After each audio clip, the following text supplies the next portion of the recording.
Assalamu alaikum, how are you everyone? I hope all are fit and fine. Today I am very excited for the result. I am going to cook chicken and this is my favorite dish. At first I collect all the ingredients.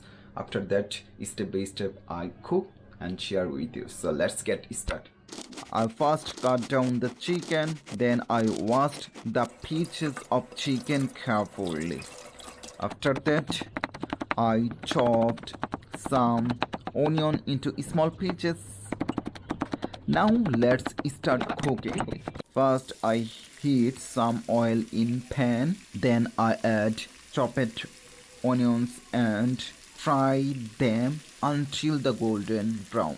After that I add garlic and ginger paste. Onion, garlic and ginger togetherly are mixed and blend properly. After that I add turmeric powder, chili powder and garam masala powder and cook until the oil separates properly.